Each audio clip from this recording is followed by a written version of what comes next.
اعوذ باللہ من الشیطان الرجیم بسم اللہ الرحمن الرحیم۔ السلام علیکم ناظرین گرامی، بادشاہ کا موڈ اچھا تھا۔ وہ نوجوان وزیر کی طرف مڑا اور مسکرا کر پوچھا، تمہاری زندگی کی سب سے بڑی خواہش کیا ہے؟ وزیر شرما گیا، اس نے منہ نیچے کر لیا۔ بادشاہ نے کہکا لگایا اور بولا، تم گھبراؤ مت، بس اپنی زندگی کی سب سے بڑی خواہش بتاؤ۔ وزیر گھٹنوں پر جھکا اور عاجزی سے بولا، حضور، آپ دنیا کے خوبصورت ترین سلطنت کے مالک ہیں۔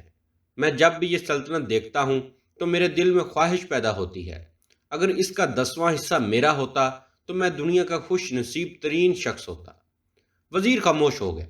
بادشاہ نے کہکا لگایا اور بولا، میں اگر تمہیں اپنی آدھی سلطنت دے دوں۔ وزیر نے گھبرا کر اوپر دیکھا اور عاجزی سے بولا، بادشاہ سلامت، یہ کیسے ممکن ہے؟ میں اتنا خوش قسمت کیسے ہو سکتا ہوں؟ بادشاہ نے فوراً سیکرٹری کو بلایا اور اسے 2 احکامات لکھنے کا حکم دیا۔ بادشاہ نے پہلے حکم کے ذریعے اپنی آدھی سلطنت نوجوان وزیر کے حوالے کرنے کا فرمان جاری کر دیا اور دوسرے حکم میں بادشاہ نے وزیر کا سر قلم کرنے کا آرڈر دے دیا۔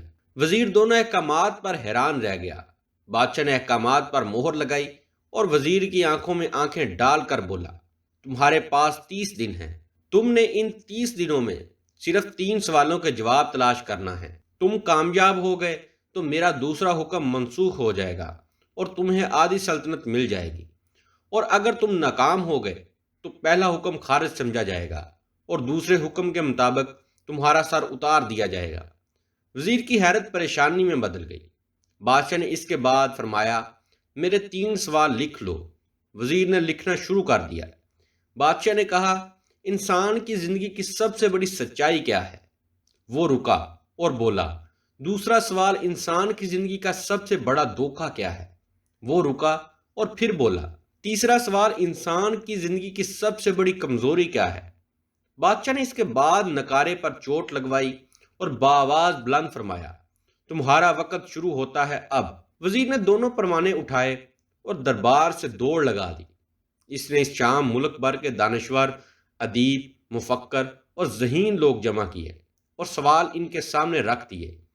ملک بھر کے دانشور ساری رات بحث کرتے رہے، لیکن وہ پہلے سوال پر ہی ناکام ہوئے۔ وزیر نے دوسرے دن دانشور بڑھا دیے، لیکن نتیجہ وہی نکلا۔ وہ آنے والے دنوں میں لوگ بڑھاتا رہا، مگر اسے کوئی تسلی بخش جواب نہ مل سکا، یہاں تک کہ وہ مایوس ہو کر دارالحکومت سے باہر نکل گیا۔ وہ سوال اٹھا کر پورے ملک میں پھرا، مگر اسے کوئی تسلی بخش جواب نہ مل سکا۔ وہ مارا مارا پھرتا رہا، شہر شہر، گاؤں گاؤں کی خاک چھانتا رہا۔ شاہی لباس پھٹ گیا، پگڑی ڈھیلی ہو کر گردن میں لٹک گئی، جوتے پھٹ گئے اور پاؤں میں چھالے پڑ گئے، یہاں تک کہ شرط کا آخری دن آ گیا۔ اگلے دن اس نے دربار میں پیش ہونا تھا۔ وزیر کو یقین تھا کہ یہ اس کی زندگی کا آخری دن ہے۔ کل اس کی گردن کاٹ دی جائے گی اور جسم شہر کے مرکزی پل پر لٹکا دیا جائے گا۔ وہ مایوسی کے عالم میں دارالحکومت کی کچی آبادی میں پہنچ گیا۔ آبادی کے سرے پر ایک فقیر کی جھونپڑی تھی۔ وہ گرتا پڑتا اس کٹیا میں داخل ہوا۔ فقیر سوکھی روٹی پانی میں ڈبو کر کھا رہا تھا، ساتھ ہی دودھ کا پیالہ پڑا تھا اور فقیر کا کتا شڑپ شڑپ کی آواز کے ساتھ دودھ پی رہا تھا۔ فقیر نے وزیر کی حالت دیکھی، کہکا لگایا اور بولا، جناب عالی، آپ صحیح جگہ پر پہنچے ہیں۔ آپ کے 3 سوالوں کے جواب میرے پاس ہیں۔ وزیر نے حیرت سے اس کی طرف دیکھا اور پوچھا، آپ نے کیسے اندازہ لگایا کہ میں کون ہوں اور میرا مسئلہ کیا ہے؟ فقیر نے سوکھی روٹی کے ٹکڑے چھابے میں رکھے، مسکرایا، اپنا بورا اٹھایا اور وزیر سے کہا، یہ دیکھیے، آپ کو بات سمجھ آ جائے گی۔ وزیر نے جھک کر دیکھا تو بورے کے نیچے شاہی خلیت بچھی تھی۔ یہ وہ لباس تھا جو بادشاہ اپنے قریب ترین وزراء کو عنایت کرتا تھا۔ فقیر نے کہا، جناب عالی، میں بھی اس سلطنت کا وزیر ہوتا تھا۔ میں نے بھی ایک بار آپ کی طرح بادشاہ سے شرط لگانے کی غلطی کر لی تھی، نتیجہ آپ خود دیکھ لیجئے۔ فقیر نے اس کے بعد سوکھی روٹی کا ٹکڑا اٹھایا اور دوبارہ پانی میں ڈبو کر کھانے لگا۔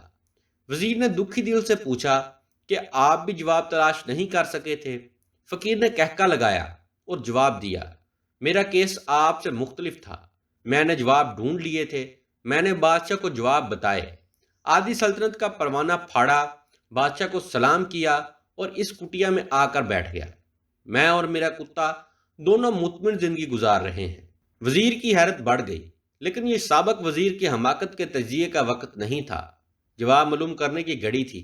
چنانچہ وزیر اینکر پرسن بننے کی بجائے فریادی بن گیا اور اس نے فقیر سے پوچھا، کیا آپ مجھے سوالوں کے جواب دے سکتے ہیں؟ فقیر نے کہا ہاں، اور گردن ہلا کر جواب دیا، میں پہلے 2 سوالوں کا جواب مفت دوں گا، لیکن تیسرے جواب کے لیے تمہیں قیمت ادا کرنا ہوگی۔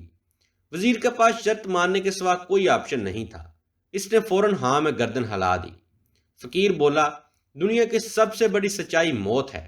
انسان کوئی بھی ہو، کچھ بھی ہو، وہ اس سچائی سے نہیں بچ سکتا۔ وہ رکا اور بولا، انسان کی زندگی کا سب سے بڑا دھوکہ زندگی ہے۔ ہم میں سے ہر شخص زندگی کو دائمی سمجھ کر اس کے دھوکے میں آ جاتا ہے۔ فقیر کے دونوں جواب ناقابل تردید تھے۔ وزیر سرشار ہو گیا۔ اس نے اب تیسرے جواب کے لیے فقیر سے شرط پوچھی۔ فقیر نے کہکا لگایا، کتے کے سامنے دودھ کا پیالہ اٹھایا، وزیر کے ہاتھ میں دیا اور کہا، میں آپ کو تیسرے سوال کا جواب اس وقت تک نہیں دوں گا جب تک آپ یہ دودھ نہیں پی لیتے۔ وزیر کے ماتھے پر پسینہ آ گیا۔ اس نے نفرت سے پیالہ زمین پر رکھ دیا۔ وہ کسی قیمت پر کتے کا جھوٹا دودھ نہیں پینا چاہتا تھا۔ فقیر نے کندھے اچکائے اور کہا، اوکے، تمہارے پاس اب 2 راستے ہیں، تم انکار کر دو اور شاہی جلاد کل تمہارا سر اتار دے، یا پھر تم یہ آدھ پاؤ دودھ پی جاؤ اور تمہاری جان بچ جائے اور تم آدھی سلطنت کے مالک بھی بن جاؤ۔ فیصلہ بہرحال تم نے کرنا ہے۔ وزیر اس وقت پھنس گیا تھا۔ ایک طرف زندگی اور آدھی سلطنت تھی اور دوسری طرف کتے کا جھوٹا دودھ تھا، اور سوچتا رہا یہاں تک کہ جان اور مال جیت گیا اور سیلف ریسپیکٹ ہار گئی۔ وزیر نے پیالہ اٹھایا اور ایک ہی سانس میں دودھ پی گیا۔ فقیر نے کہکا لگایا اور بولا، میرے بچے، انسان کی سب سے بڑی کمزوری غرض ہوتی ہے، یہ اسے کتے کا جھوٹا دودھ تک پینے پر مجبور کر دیتی ہے، اور یہ وہ سوچ ہے جس نے مجھے سلطنت کا پروانہ پھاڑ کر اس کٹیا میں بیٹھنے پر مجبور کر دیا تھا۔